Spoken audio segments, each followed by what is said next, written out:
Hoje nós estamos chegando na metade da série. Parece que já faz uns 3 anos que a gente está na mesma série, Fundamentos da Fé Cristã, mas hoje a gente está chegando na metade, na mensagem 5. E o tema da ministração de hoje, que o Léo já me dedurou aqui, é Criados com Propósito. E assim, quando você vê esse tema Criados com Propósito, é óbvio que você imagina que você já sabe que vamos falar sobre você hoje, né? Não é sobre, a gente falou sobre Deus, falou sobre a Trindade, falou sobre Jesus, e hoje nós vamos falar sobre você. Só que não espera uma mensagem dizendo assim que Jesus é o centro de todas as coisas e você é o centro de Jesus, porque essa não é a verdade que a gente enxerga na Bíblia.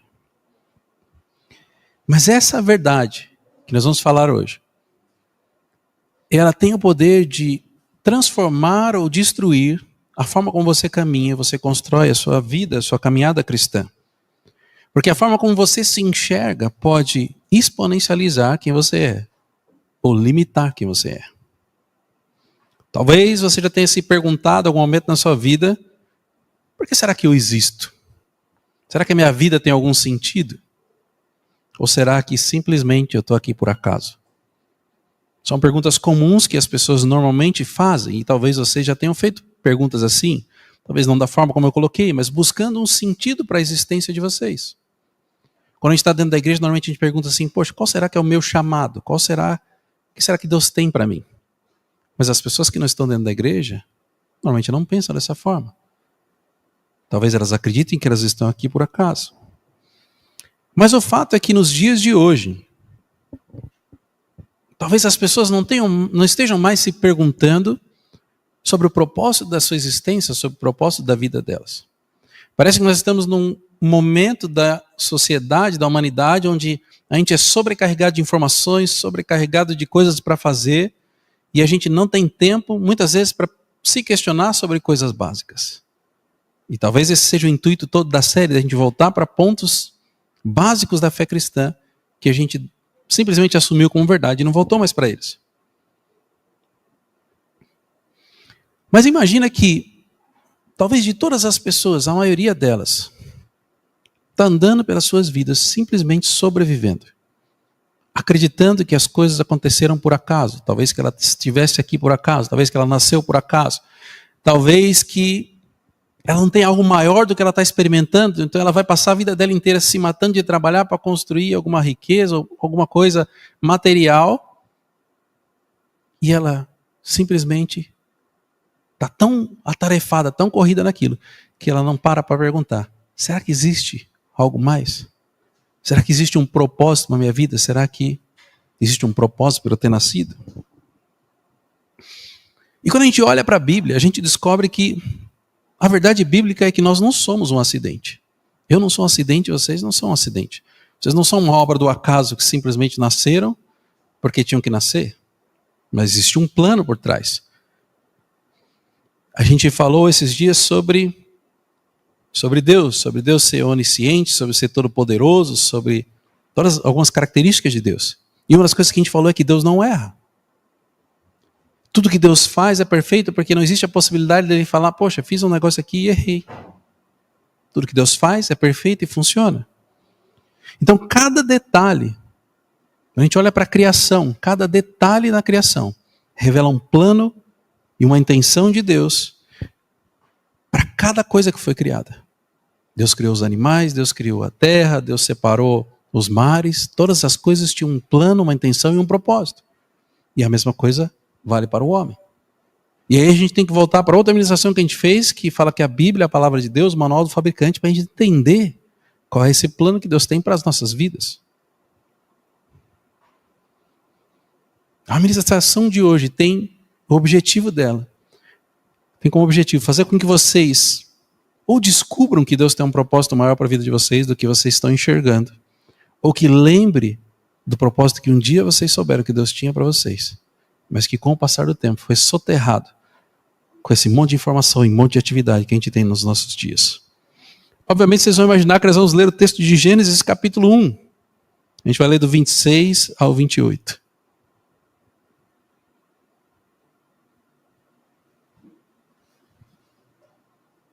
Dá um play no Anjinho aí que tô sentindo falta dele. O Anjinho é meu companheiro.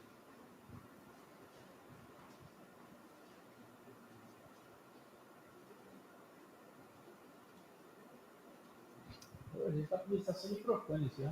Ele não é tão grande assim, vocês estão ouvindo bem esse microfone? A gente tá vendo lá no fundo, não. Vou ler aqui, tá? Então disse Deus: façamos o homem à nossa imagem, conforme a nossa semelhança. Domine ele sobre os peixes do mar, sobre as aves do céu, sobre os grandes animais de toda a terra e sobre todos os pequenos animais que se movem rente ao chão. Criou Deus o homem à sua imagem, a imagem de Deus o criou, homem e mulher os criou. Deus os abençoou e lhes disse: sejam férteis e multipliquem-se, encham e subjuguem a terra, dominem sobre os peixes do mar, as aves do céu e sobre todos os animais que se movem pela terra. Amém? Eu vou só comentar uma coisa engraçada nesse versículo aqui, que muitas vezes as pessoas passam desapercebidos sobre esse texto, né? Mas quando Deus está falando sobre dominar sobre todas as coisas, tem uma partezinha no final ali do versículo 26 que ele diz: e sobre todos os animais que se movem rente ao chão. Você entende que Adão e Eva tinham uma autoridade de Deus para dominar sobre os animais que se rastejavam pelo chão, inclusive a serpente, que foi a responsável pelo engano que entrou na vida de Adão e Eva.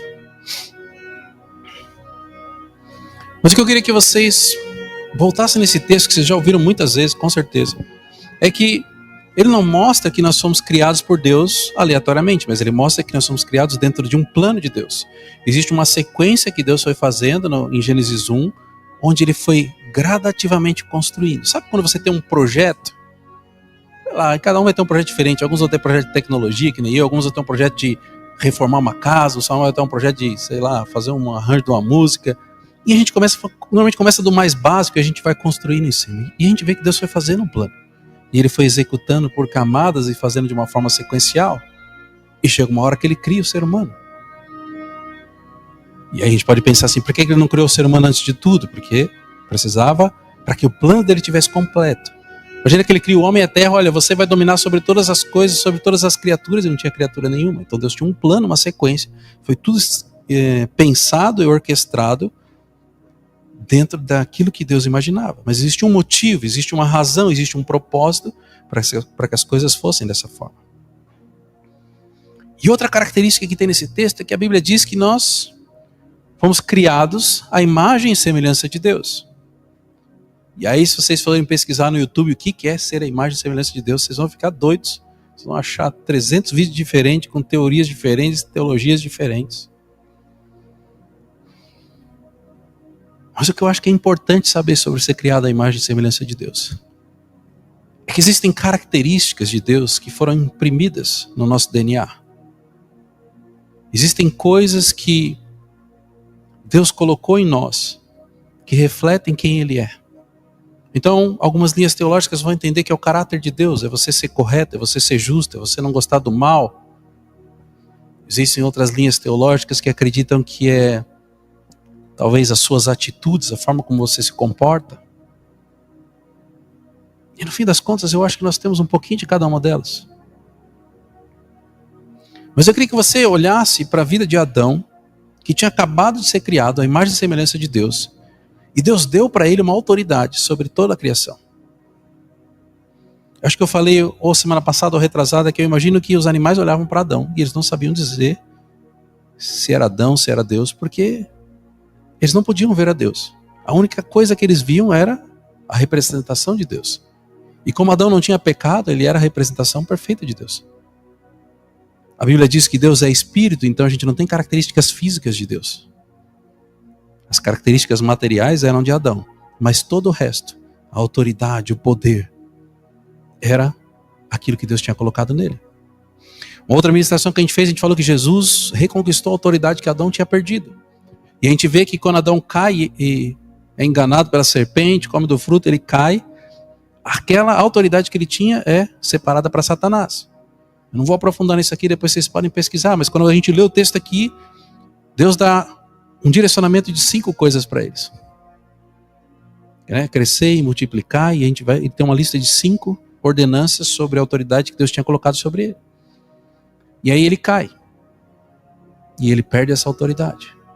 E aí, se vocês forem olhar no texto onde fala sobre o dilúvio, quando passou o dilúvio e Noé sai da arca e vai recomeçar todas as coisas, Deus repete exatamente, ou quase exatamente a mesma promessa que ele fez para Adão. Mas ele não coloca mais o dominai e subjugai. A promessa para Noé só tem 3 pontos e não mais 5, porque aquela autoridade o homem já não tinha mais. E Jesus veio para reconquistar essa autoridade. Mas ainda que o pecado tenha bagunçado tudo nesse plano original de Deus na vida de Adão e Eva, e que se estende para as nossas vidas até hoje, Deus continua nos chamando para viver de acordo com aquilo que Ele tinha planejado para nós. Aquilo que Ele tinha sonhado quando Ele nos criou. E por outro lado, a gente tem um inimigo, Satanás, que sabe que Deus tem um plano, que sabe que Deus nos ama. E tenta olhar para as verdades que nós vamos falar hoje, distorcer, para que você não acredite ou não confie que você é quem você é. Para que você não saiba o que Deus espera de você ou o que Deus te chamou para ser. E através das mentiras, através do engano, Ele vai fazendo com que você acredite que você é menor do que você é. Ele sabe que Ele não pode te vencer. Sabe quando você vai... Imagina que você vai se enfiar numa briga e tem um cara que é muito mais forte do que você e você sabe que não consegue vencer. Então você pode ir lá e apanhar daquele cara, porque a nossa autoridade não é que a gente é forte o suficiente, mas é a autoridade de Jesus que está sobre a nossa vida. Então a gente tem um irmão mais forte que Satanás sabe que não pode mexer, que o nosso irmão compra a briga. Agora você pode... Satanás é esperto, ele sabe que ele não pode vencer no mano a mano, mas ele sabe que se ele convencer você a desistir, talvez ele tenha uma chance de ganhar. E é isso que ele faz com as nossas vidas. Ele vai trabalhando através do engano e vai distorcendo as coisas. Certa vez a gente fez um seminário chamado Veredas Antigas, inclusive eu queria trazer para a igreja um dia, e eu recomendo que se a gente trouxer que vocês participem. E eles dão um exemplo de que quando um pedreiro vai construir um muro, ele usa um prumo. Eu não sou muito bom de obra, talvez tenha algum arquiteto aqui que vai entender, mas o prumo é uma cordinha que tem um peso na ponta. E esse peso mantém aquela corda reta, que é onde ele usa para colocar os tijolos e fazer uma parede reta. E o que Satanás faz, sabendo que ele não tem chance de vencer ali, ele pega e coloca atrás da árvore, amarra um imãzinho escondido, que vai pegar esse prumo e distorcer só um pouquinho. Ele não vai distorcer muito, porque senão o pedreiro vai entender que a parede está torta. Mas ele vai distorcer só um pouquinho. Daí o pedreiro vai e constrói aquela parede torta. E as pessoas falam, essa parede está torta. Ele fala assim, não, a parede está reta, porque eu segui o prumo. Então ele trabalha na nossa realidade, para que nós não enxerguemos que a nossa vida foi construída em cima de um prumo distorcido. A gente não sabe, até que Jesus possa nos mostrar. E nós vamos hoje falar sobre 3 pontos, à luz da palavra, que Satanás tem tentado distorcer nas nossas vidas. E muitas vezes tem conseguido. A estratégia dele parece que é sempre a mesma. Ele vai tentar distorcer a sua identidade, o seu propósito e o seu destino. O primeiro ponto que eu queria refletir com vocês é sobre a identidade. A gente falou que a gente foi criado à imagem e semelhança de Deus. Isso significa que a nossa identidade não está associada àquilo que eu vou conquistar.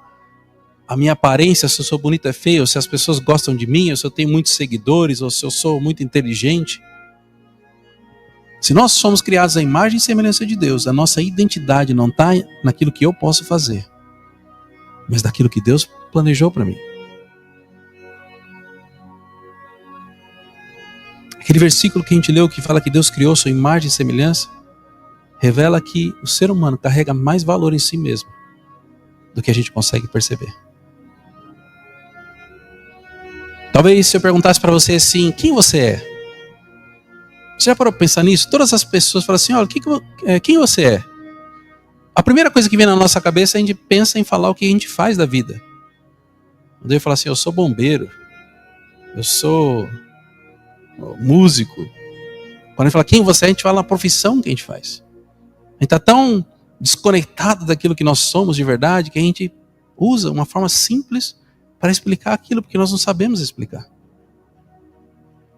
Quem você é? Talvez o mundo tenha dito para você que você é um músico, que talvez você é um bombeiro, que talvez você é um contador. Talvez o mundo tenha dito isso. E talvez isso tenha moldado o que você pensa sobre você. Mas a verdade é que Deus já declarou quem você é. E só Ele tem autoridade para fazer isso. Talvez muitas vezes no seu trabalho você permitiu que um chefe tenha dito para você que você é menos do que você é. Talvez alguém tenha dito que você é incompetente, talvez alguém tenha dito que você é burro. Muitas vezes as crianças crescem com pais que dizem que eles são burros, que não vão ser nada na vida, e eles guardam isso a vida inteira. Essa é uma das formas de Satanás destruir a identidade de alguém. Mas eu quero dizer para você que a nossa validação não pode vir do mundo ou das pessoas. Ainda que sejam pessoas próximas, talvez em algum momento elas vão nos ferir. Talvez em algum momento elas vão nos magoar e vão deixar marcas que vamos percorrer para o resto da vida. Mas a nossa validação não pode ser do mundo. A nossa dignidade tem que vir do fato de que nós somos criados à imagem de um Deus que é perfeito. De que Deus planejou e que o plano dele para as nossas vidas não era de que nós fôssemos incompetentes, burros ou fracassados. Não importa o que nós façamos, não importa a situação que você está hoje. Você tem muito dinheiro ou pouco dinheiro, se você está empregado ou desempregado, não importa. O que importa é o que Deus diz sobre você. Salmos capítulo 139, 13 e 14 diz: Tu criaste o íntimo do meu ser e me teceste no ventre de minha mãe. Eu te louvo porque me fizeste de modo especial e admirável. Você imagina Deus fazendo alguma coisa meia boca? Mas muitas vezes você olha para você mesmo e você não entende que Deus fez você de forma especial e admirável. Talvez essa tenha sido uma das primeiras coisas que me confrontou na palavra de Deus. Quando eu descobri que Deus planejou a minha vida, planejou quem eu era. E a despeito da minha percepção sobre mim, aos olhos dele, ele tinha criado algo perfeito. Você precisa se valorizar, não pelas suas conquistas, não pelo que as pessoas pensam sobre você. Talvez as pessoas vão olhar para você e elas não vão gostar de você por causa do seu cabelo, por causa da sua aparência, ou talvez por causa da sua conta bancária. Nada dessas coisas importam para Deus. Nada dessas coisas deveria importar para você. O que deveria importar para você é se você, diante do Senhor, está se apresentando para Ele de uma forma que o agrade. Se você entendeu quem você é e você acredita em quem você é. Porque a partir do momento que você chega diante de Deus e você não acredita que você é aquilo que Ele está dizendo que você é, talvez você esteja desonrando aquilo que Ele colocou em você.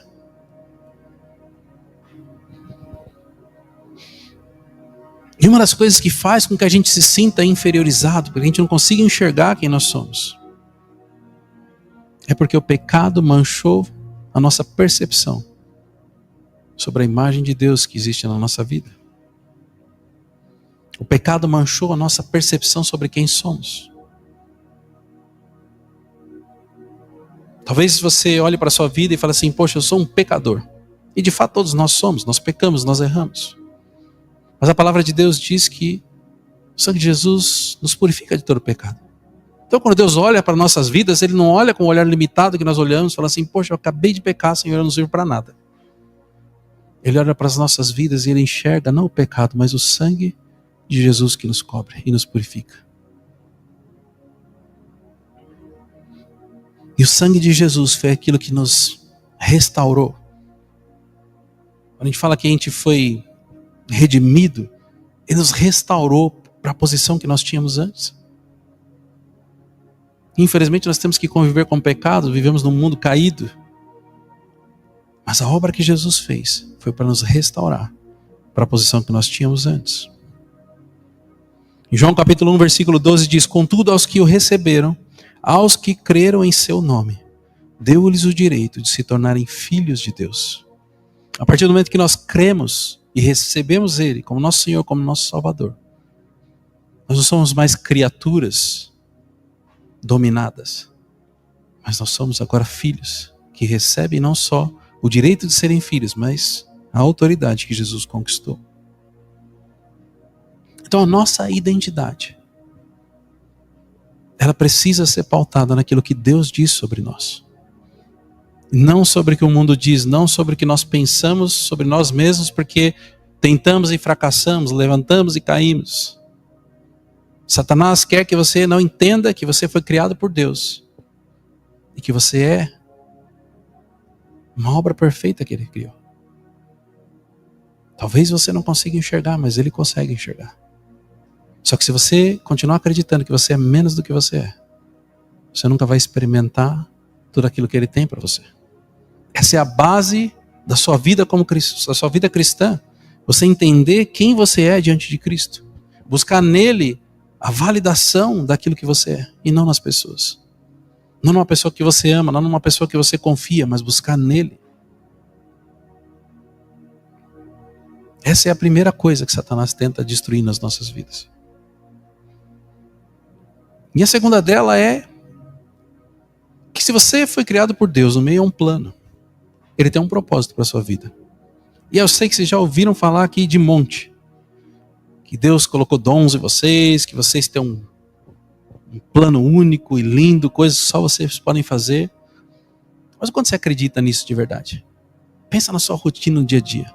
Quanto tempo você para pensar que você tem um propósito?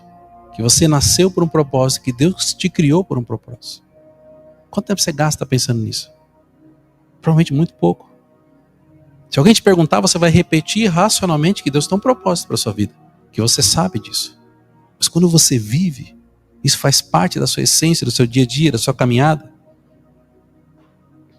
Quando Deus te criou, tinha um plano no coração dele para a sua vida.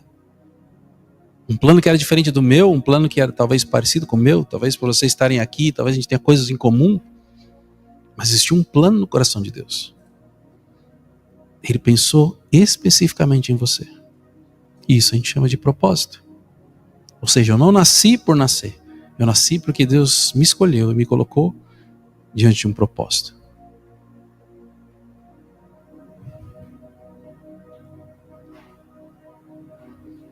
E quando a gente pensa no propósito, entram as nossas características de individualidade. Eu não sei tocar teclado igual o Samuel. Mas o Samuel também não sabe mexer no computador igual eu.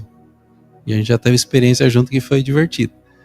Né? Então assim, são coisas diferentes. Mas se a gente tiver que fazer um projeto que tem computador e teclado, vai ser o melhor projeto possível, que a gente vai juntar as duas coisas. E é isso que é. Sabe, Deus parece que planejou e falou assim, olha, eu vou fazer isso daqui muito bom nisso, isso daqui muito bom nisso. E às vezes talvez você nem saiba daquilo que você é bom. Porque Satanás falou que você é ruim em tudo e você acreditou nele. Mas tem alguma coisa aí em você que é muito boa. Porque foi Deus que planejou. Não foi você que desenvolveu, não foi você que estudou muito. E muitas vezes talvez você possa estudar muito, que Deus já te colocou um dom de aprender, de crescer. Mas tem coisa aí dentro de você, que foi Deus que colocou. E Ele não colocou na hora que você já tinha nascido, Ele colocou na hora que você estava sendo formado no ventre da sua mãe, como o texto que a gente leu. Imagina, vamos pegar um negócio mais divertido agora, imagina um web designer, aquele cara que faz aquelas artes bonitas que a gente vê nos sites, nas apresentações, nos vídeos. Talvez Deus esteja um web designer que fez a melhor arte possível para a sua vida. E naquela arte Ele escolheu as cores que tinham que ter, naquela arte Ele escolheu as formas, naquela arte Ele escolheu os tamanhos. E a gente tem artes diferentes dentro de nós. Cada um é de um jeito, cada um é melhor em uma coisa, cada um se destaca em alguma coisa. E essa individualidade, quando somada no coletivo, faz com que a gente cada vez mais represente quem Deus é nesse mundo. Agora, se Deus colocou características, dons, coisas que só você pode fazer e faz melhor do que as outras pessoas, Ele tem. E a gente falou que Ele tem um propósito para isso, certo? E uma das características desse propósito é que nós fomos criados para dar frutos. Um dos textos mais fortes para mim da Bíblia é quando Jesus estava com fome. A Bíblia fala que Ele estava com fome e Ele chega diante da figueira e não tem frutos na figueira. Ela tinha folhas bonitas, ela estava ali aparentando e Jesus fala assim, vou matar minha fome naquele lugar porque essa figueira foi criada para matar minha fome. E na hora que Ele chega, Ele olha e a figueira não deu fruto. A reação dele me choca até hoje. Podia deixar lá, eu pensaria assim, poxa, não tem fruto, alguém já passou aqui, pegou, não tem fruto aqui, vai nascer de novo, deixa lá aí mais um pouco, depois eu volto. Mas Jesus disse para ela, seca-se, e que nunca mais nasça fruto de ti. Eu não quero que isso seja um peso para vocês, mas nós somos chamados para dar frutos. Se Deus colocou um dom na sua vida e você não está usando, se Deus te chamou para se Deus tem um chamado para a sua vida, um ministério e você não está servindo, talvez você esteja igual aquela figueira esperando Jesus chegar diante de você e te confrontar da forma como ele confrontou aquela figueira. E eu não queria passar por isso. Mas a realidade é que hoje a gente arruma mais desculpa do que oportunidades para dar fruto. Não permita que a sua vida se torne uma vida confortável. Não permita que a sua vida seja tão confortável a ponto de você não perceber que você foi chamado para dar fruto. E o fruto é o que você sabe fazer, aquilo que Deus colocou em você. Seu fruto vai ser diferente do meu, talvez em alguns momentos vai ser igual ao meu, mas seu fruto vai ser individual, algo que Deus colocou em você. E eu acho que a nossa vida não tem que ser um peso por dar frutos, mas tem que ser uma alegria por dar frutos. A gente não fica feliz quando tem uma família, alguém da nossa família tem um bebezinho novo? Não, um fruto, a gente não festeja, não celebra. Na sexta-feira agora minha avó estava contando para a Luana que um dia que eu nasci, que ela voltou para casa e todo mundo fez festa em casa, que foi uma surpresa, que não era para nascer naquele dia, sabe? As pessoas festejam isso, e nós deveríamos festejar os frutos que nós damos. Mas para que nós possamos festejar, a gente precisa de fato se colocar à disposição de Deus para dar frutos, estar disponíveis para Ele. E aí eu vou falar por mim, às vezes eu olho para minha agenda e falo, não tem espaço nem para dar fruto, agora tanta coisa que tem para fazer. E talvez vocês passem por isso também. A gente não pode perder de vista, porque Satanás está tentando enganar a gente, de que a gente não precisa, de que a gente não tem como dar fruto, mas nós somos chamados para dar fruto. E não deveria ser uma agenda lotada que vai impedir a gente de fazer isso. Aí eu já falei um pouco sobre isso aqui, mas que Deus colocou, não existe nada que foi colocado em você que foi por acaso. Deus tinha a intencionalidade de colocar os dons, as características e até as experiências que você viveu na vida fazem parte do que Deus tem para você. A gente passa por experiência que a gente não quer passar, momentos difíceis na nossa vida. E aí a gente olha para trás e depois fala, poxa, que bom que eu passei por aquilo, senão eu não teria crescido, não teria aprendido. Eu acho que a gente não pode se comparar com as outras pessoas e a gente não pode se esconder. Mas a gente tem que usar aquilo que Ele já colocou em nós, para que a gente possa cumprir a obra dEle, ou fazer aquilo que Ele chamou a gente para fazer, e viver de acordo com aquilo que Ele colocou dentro de nós. E dá muito fruto. E o terceiro ponto fala sobre um destino. Eu penso que Deus criou você de uma forma planejada, e Ele colocou em você um propósito. E às vezes a gente acha que a gente não é capacitado o suficiente. Eu tenho certeza que se eu der um desafio para todo mundo aqui, fala, não estou pronto para isso. Não é assim que a gente pensa? Eu não estou pronto, não estou preparado. Até fiquei pensando, eu passei para o Diego ministrar, você é capaz de ele virar para mim e falar assim, eu não estou preparado, não preparei nada para hoje. Aí ele foi pego se virou nos 30 aí, mas foi penso. Mas às vezes as pessoas falam assim, eu não estou preparado para isso. E aí é onde a mentira de Satanás vai pegando a gente. Se Deus te planejou, se Deus colocou dons em você, se Deus já te capacitou para fazer aquilo, por que é que você acha que não está preparado? Essa é uma boa reflexão. E eu queria explicar para vocês uma coisa que eu aprendi ao longo do tempo. Todos os dias que eu venho ministrar aqui, eu não estou preparado. Todas as vezes que eu preparo uma mensagem, até os últimos minutos eu estou pensando o que eu vou mudar nela, porque eu acho que ela não está boa o suficiente. Quantas e quantas vezes eu acho que eu só me lembro de uma vez, onde eu estudei muito e fiz a melhor mensagem que eu podia fazer na vida. E eu gastei um monte de tempo e falei assim, essa mensagem vai ser perfeita, e eu pus todo o meu intelecto e fiquei uma semana inteira preparando a mensagem, e era uma mensagem para ministrar na célula. Aí não sei se a Fernanda vai lembrar, no final da célula ela virou para mim assim, ninguém entendeu nada do que você falou. Ninguém entendeu nada. Era uma baita do estudo, era um negócio teológico fantástico, ninguém entendeu nada. E ali, o que eu entendi? Toda aquela minha ministração tinha sido com a força do meu braço, com o meu intelecto. Eu tinha feito tudo sozinho. E ali eu estava muito preparado. Aquela foi a melhor preparação que eu fiz para ministrar. Só que eu estava tão preparado que eu não precisei consultar a Deus para aquilo, não precisei da presença do Espírito Santo. Foi só eu que fiz. E foi terrível. E às vezes eu vejo as pessoas falando assim, poxa, mas eu vou fazer tal coisa e eu não estou preparado. Eu falo assim, agora você está no lugar certo. Porque ainda que você não esteja preparado, ainda que você não tenha estudado, ainda que você não tenha conhecimento, a coisa que você mais precisa já está dentro de você, que é o Espírito Santo de Deus. E se Ele te colocar para fazer alguma coisa, é Ele que vai te capacitar. Então todas as vezes que eu venho ministrar, eu falo, Senhor, eu preciso da sua ajuda, porque eu sei que se eu fizer sozinho, não vai ser bom o suficiente.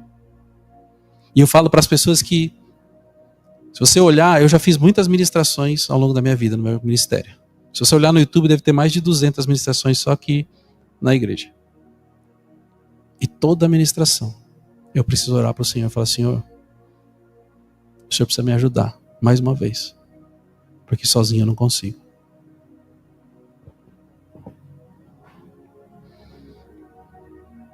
Então a gente falou sobre a identidade de quem nós somos. Que Ele criou a gente com um propósito. E agora a gente precisa entender o porquê que a gente tem esse propósito. Que é um lugar onde Ele vai nos enviar. Para que eu tenho esse propósito? Eu lembrei agora de uma vez que eu conheci um irmão da igreja que ele orou muito para que ele pudesse comprar uma perua, uma Kombi. E eu lembro que eu estava presente no dia que ele conseguiu comprar aquela Kombi. E ele falou assim, Deus me deu esse presente que eu orei tanto por isso. E agora, embora eu vou usar essa Kombi para vender ovos, ela está aqui à disposição da igreja. Pastor, se você precisar da Kombi para qualquer coisa, para levar as coisas para qualquer lugar, ela está disponível para o Senhor, porque esse é o propósito dela. Então ele tinha uma expectativa de que quando ele recebesse algo não era para ele, mas era para a obra do Senhor. E assim é com as nossas vidas. Ele não só nos deu um propósito, mas Ele nos enviou para uma missão que aponta não só para algo momentâneo, mas para algo eterno. Efésios capítulo 2, versículo 10 diz, pois somos criação de Deus, realizada em Cristo Jesus, para fazermos boas obras, as quais Deus preparou antes para nós as praticarmos. Você é a resposta de Deus para o mundo ao seu redor. Já parou para pensar nisso? Que você é a resposta de Deus para as pessoas ao seu redor, para o mundo que você conhece? Todos os talentos que Deus colocou na sua vida, todos os dons, toda a capacitação que Deus colocou, é para que você possa abençoar as pessoas como Ele abençoaria se Ele estivesse no seu lugar. A sua missão vai começar onde? Começa na sua casa, no seu trabalho, na sua igreja, na sua vizinhança. Você tem uma missão. Você tem uma missão de abençoar e ser um representante de Deus naquela vida, naqueles lugares onde você vai. Nós somos chamados para fazer a diferença. Esse propósito e essas capacitações que Deus colocou é para que nós possamos fazer a diferença nesse tempo. Jesus disse que nós seríamos sal e luz. Então a gente não pode passar por um lugar e na hora que a gente estiver naquele lugar ele continuar igual. A gente não pode estar num ambiente de trabalho e não impactar aquelas pessoas. Talvez, e eu falo que ser sal e luz nem sempre é tão fácil assim, né? Então imagina que você está num lugar de trabalho onde é terrível. É só palavrão, é só gente que não acredita em Deus, é terrível, só fazendo piada contra as coisas de Deus. E aí você vai lá, tá com vergonha, mas criou coragem e vai se posicionar para falar que aquilo que eles estão falando não é verdade, porque você acredita em Deus, você sabe o que Ele pode fazer. E a primeira reação das pessoas vai ser contra você. E isso é uma coisa que a gente tenta evitar ao máximo, o desconforto de ser confrontado. Mas lembra que nós temos que descobrir quem nós somos. Se nós não soubermos quem nós somos, as pessoas vão dizer quem nós somos. E quando você se posicionar, e eu gosto muito desse exemplo do sal e luz na terra. Imagina que você vai entrar num lugar onde as pessoas estão lá uma semana, tudo escuro. E de repente você entra lá e liga uma lanterna que ilumina tudo. Todo mundo vai ficar cego na hora, não vai conseguir enxergar, aquilo vai incomodar muito. Então o primeiro posicionamento que você vai ter vai incomodar as pessoas. Talvez você vai arrumar uns inimigos naquele primeiro momento, as pessoas vão dizer, apaga essa luz aí que está incomodando.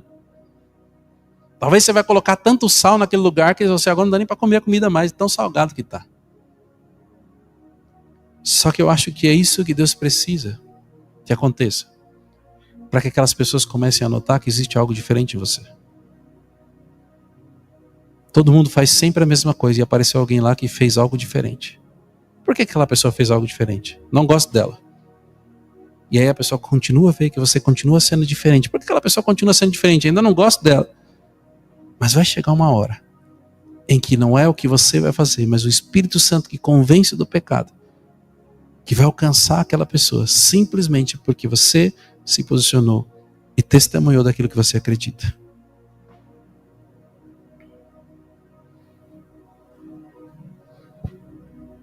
E essa é só uma parte do nosso destino, da nossa missão. Porque muitas vezes a gente caminha no nosso dia a dia, principalmente que a gente falou e eu vi que bateu bem a questão da agenda cheia, a gente trabalha para que a gente consiga cumprir as agendas e fazer as coisas do dia a dia. Mas a gente falou nas ministrações para trás que nós somos representantes do reino de Deus aqui na Terra. Só que o reino de Deus aqui na Terra não é um reino que existe agora. A gente tem a influência dele aqui, mas esse reino não é desse mundo.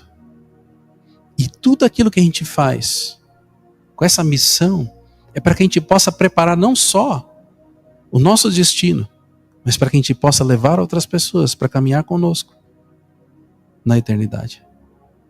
Tudo que nós fazemos não deveria ser para o agora, deveria ser para a eternidade. Tudo que nós olhamos para as pessoas ao nosso redor, nos preocupamos com ela, e muitas vezes a gente fala, poxa, aquela pessoa precisa de um alimento, aquela pessoa precisa de uma roupa. A gente está olhando sempre para o agora. E muitas vezes a gente olha pouco para aquilo que vem depois.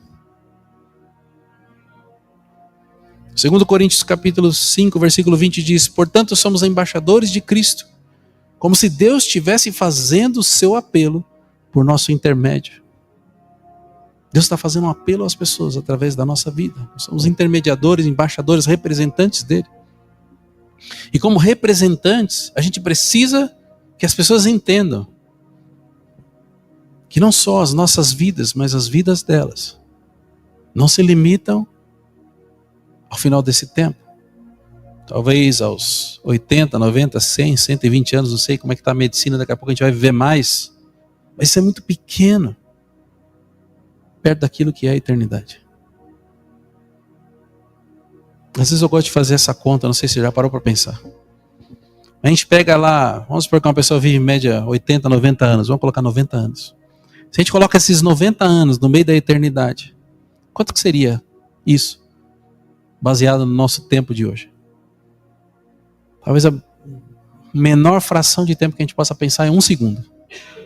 Então imagina assim, 90 anos ser assim, acabou os 90 anos perto da eternidade. Só que isso daqui ainda foi muito exagerado, porque 1 segundo é muita coisa. 90 anos é muito menor do que esse 1 segundo comparado à eternidade. Mas a pergunta que eu faço para vocês é, quanto vocês têm guardado isso no coração de vocês quando vocês estão fazendo as coisas no dia a dia, quando vocês estão caminhando? Você não tem que caminhar para construir coisas aqui na terra, embora isso seja lícito e vocês precisam fazer também. Mas a nossa prioridade não é sobre coisas aqui na terra, mas é sobre a vida eterna. Quais são as pessoas que vão estar com você lá? Sabe a casa, a mansão que você construiu, o carro que você comprou, elas não vão estar lá com você. Mas as pessoas que você alcançar para Jesus vão estar com você. E talvez esse vai ser o maior tesouro que você vai ter lá. Chegar lá e olhar e falar assim, poxa, olha só, eu deixei de fazer alguma coisa aqui, deixei de assistir um jogo de futebol, deixei de ir no restaurante e fui lá conversar com aquela pessoa. E agora ela está aqui comigo na eternidade. Talvez esse seja o maior tesouro que você possa encontrar.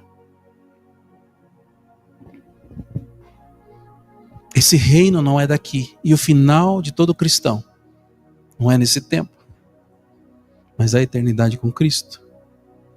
A nossa missão não termina em deixar um legado para as futuras gerações aqui nessa terra, mas com a nossa entrada gloriosa no reino, junto com todas as pessoas que nós conhecemos. Filipenses capítulo 3, versículo 20 diz, mas a nossa cidadania está nos céus, de onde esperamos ansiosamente o Salvador, o Senhor Jesus Cristo. Precisamos caminhar nas nossas vidas, olhando para as atividades que têm que ser feitas, mas com os nossos olhos olhando para a eternidade. Não podemos caminhar acreditando, como a maioria das pessoas acredita, que esses 90 anos que nós vamos viver aqui é tudo que existe para nós. Mas Satanás tem conseguido tirar isso da mente das pessoas, tirar isso do olhar das pessoas, para que elas olhem simplesmente para o que está acontecendo agora, simplesmente para suas vidas nesse momento. Ele tentou distorcer a sua identidade. Ele tentou dizer para você que a sua vida simplesmente foi por acaso.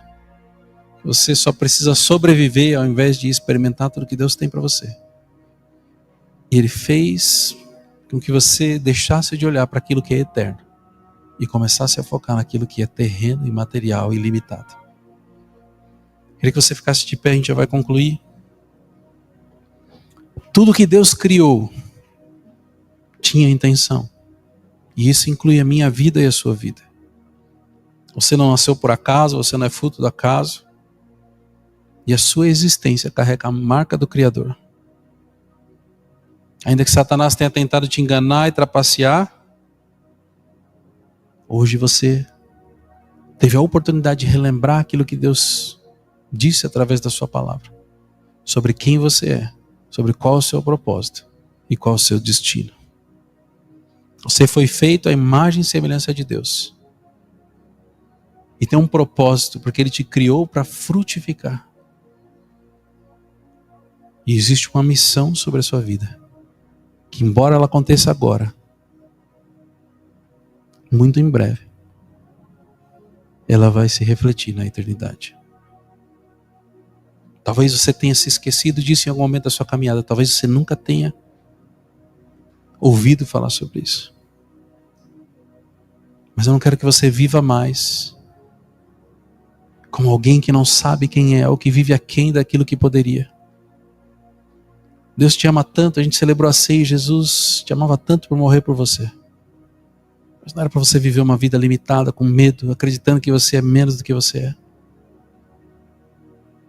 Uma das melhores experiências que você pode ter é pegar no seu tempo de intimidade com o Senhor e falar: Senhor, quem eu sou para ti, Senhor? O que existe em mim, Senhor, que faz com que eu me enxergue menor do que eu sou em relação àquilo que o Senhor enxerga, Senhor? Quais são as qualidades que o Senhor colocou em mim e que eu não consigo enxergar como qualidades, mas muitas vezes como defeitos, Senhor? Sabe, talvez Deus tenha colocado qualidades em você que as pessoas não entendem. Talvez Deus tenha feito você diferente por um propósito que Ele tem na sua vida e você está tentando se encaixar num meio onde as pessoas olham para você e falam assim: você está errado. Mas na verdade Deus quer que você saiba que você está certo. Você só vai descobrir se você perguntar para Ele. Todos vocês são diferentes, todos vocês têm qualidades, todos vocês têm características. Mas Deus colocou muitas vezes vocês em situações que vocês precisam saber quem vocês são e o porquê vocês estão lá. Porque talvez vocês sejam as pessoas que vão acender a luz naquele lugar escuro e vão incomodar as pessoas para trazer justiça, para trazer retidão, para trazer a imagem e semelhança do Senhor para aquele ambiente, para aquele lugar. Você não foi criado para passar a sua vida simplesmente sobrevivendo, mas você foi criado para experimentar de uma prosperidade que não tem a ver com dinheiro. De uma prosperidade onde, se você tiver sem dinheiro, você vai estar feliz. Se você tiver com dinheiro, você vai estar feliz. Se você tiver com frio ou com fome, você vai estar feliz. Como Paulo disse. Mas isso tem a ver com como você se enxerga. Porque talvez se você tiver sem dinheiro, você vai achar que você não é nada. Se você tiver, sei lá, desempregado, você vai achar que você é um fracassado. Mas é o Senhor que dá a última palavra. Quando a gente ora pelas pessoas, a gente não fala assim: o Senhor é o médico dos médicos, é Ele que dá a última palavra. Por que Ele não pode dar a última palavra sobre quem você é? E quando eu estiver orando, eu queria que você conversasse com Ele e falasse: Senhor, eu quero que o Senhor me dê a última palavra de quem eu sou. Eu não quero mais viver sobre engano, eu não quero mais viver acreditando que eu sou menos do que eu sou, eu não quero viver acreditando que os dons e os chamados que o Senhor colocou sobre a minha vida estão errados porque as pessoas estão dizendo que estão errados. Uma das coisas que eu aprendi ao longo da caminhada sobre esse negócio de estar errado aqui, às vezes Deus vai chegar para você e vai te pedir para fazer algo. Então imagina que Deus chegou para Brenda e falou assim: Brenda, eu tenho uma missão para você, Brenda. Eu quero que você vá lá e faça tal coisa. E aí a Brenda é amiga da Isabel e fala assim: Isabel, Deus pediu para fazer tal coisa. A Isabel fala: tá doida, Brenda? Fazer esse negócio aí? Não que a Isabel vai falar isso, mas você entende que quando Deus fala com você, é com você.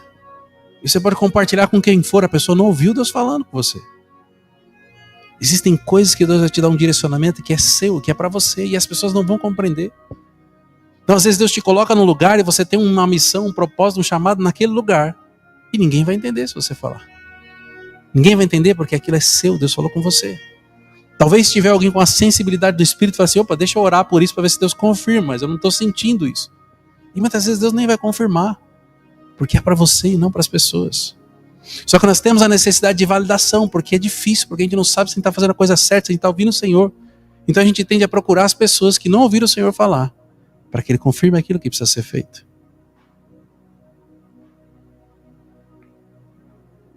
Eu nem sei porque eu falei isso, mas talvez alguém precisava ouvir isso hoje. Talvez Deus tenha te chamado para algo, e você tenha ouvido as pessoas ao seu redor, e acreditado que o que elas estão dizendo é a verdade. Mas elas não ouviram o Senhor falar.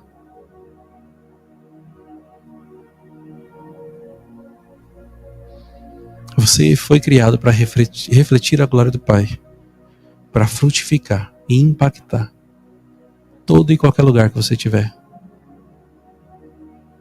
Deus te criou com um propósito, e você precisa crer e viver cada dia como uma verdade absoluta sobre a sua vida. Feche seus olhos que eu vou orar por você. Senhor, na autoridade do nome de Jesus, Pai, eu coloco diante de Ti, Senhor, cada um dos Teus filhos e filhas, Senhor. E, Senhor, eu sei que o Senhor trouxe pessoas aqui, Senhor, que de alguma forma, Senhor, seja de uma forma muito grande ou radical, Senhor, ou de uma forma sutil, Senhor, foram influenciadas, Senhor, por mentiras que Satanás contou, por situações que marcaram as suas vidas e fizeram com que elas se sentissem inferiores ao que elas são, Senhor. Talvez através de palavras de pessoas, talvez através de situações que não deram certo, Senhor. E eu declaro caindo por terra, Senhor, toda palavra lançada, Senhor, contra os Teus filhos e filhas, Senhor. Eu declaro quebrado e removido e restaurado, Senhor, todo dardo lançado pelo maligno, Senhor. Eu declaro, Senhor, que toda mentira, que todo sofisma, Senhor, caia por terra agora em nome de Jesus, Senhor. Que tudo aquilo que Satanás tentou distorcer, Senhor, na identidade dos Teus filhos, no propósito e na missão que eles têm, Senhor, que seja apagado agora das suas mentes, Senhor. Eu oro, Senhor, para que o Teu Espírito Santo possa falar com os Teus filhos e filhas, Senhor. Que eles possam ouvir de Ti, Senhor, aquilo que o Senhor enxerga sobre cada um deles, Senhor. Que eles possam saber, Senhor, que aquilo que o Senhor um dia pediu para eles, a despeito do que as pessoas disseram, Senhor, era algo que o Senhor tinha individualmente para cada um deles, Pai. Que eu oro, Senhor, em nome de Jesus, Pai.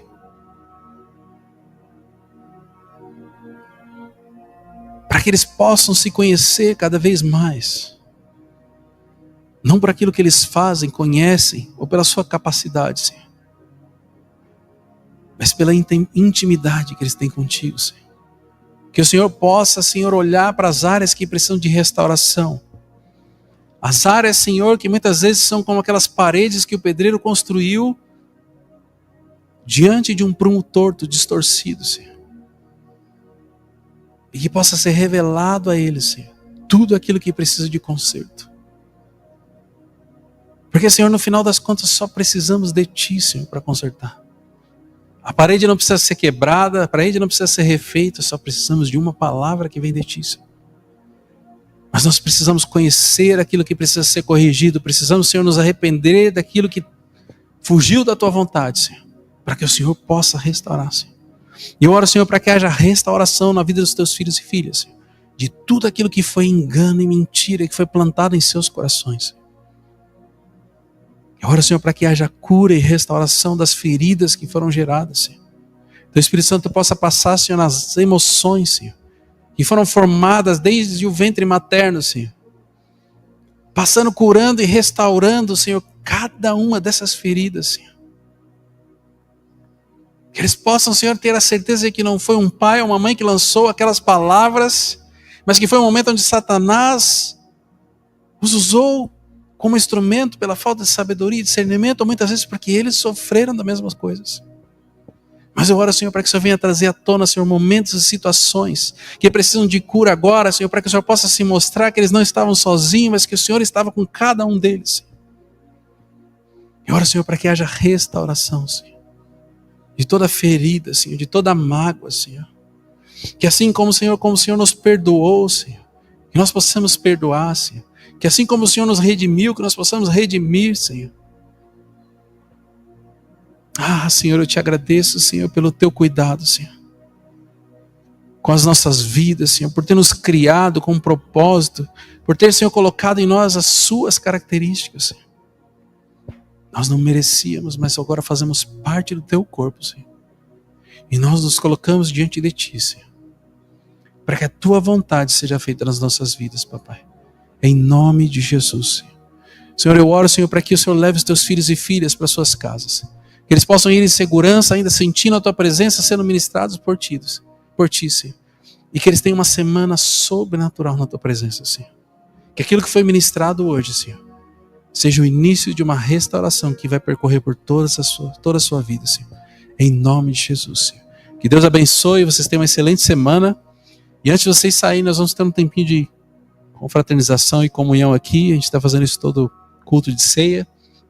E se vocês tiverem algum pedido de oração, a gente tem uma caixinha aí de oração que o pessoal da intercessão colocou. Você pode na saída escrever o seu pedido de oração, depositar na caixinha. A gente vai estar orando por isso. Tá bom? Deus abençoe, boa semana. Se você puder ficar com a gente, vai ser bênção. Se você não puder também, Deus abençoe, que seja uma semana tremendamente abençoada. Em nome de Jesus. Aí, se você quiser entregar o seu dízimo, a sua oferta, você pode trazer aqui no gasofilácio. E quando você estiver saindo, você traz, tá bom? Deus abençoe. Fica com Deus.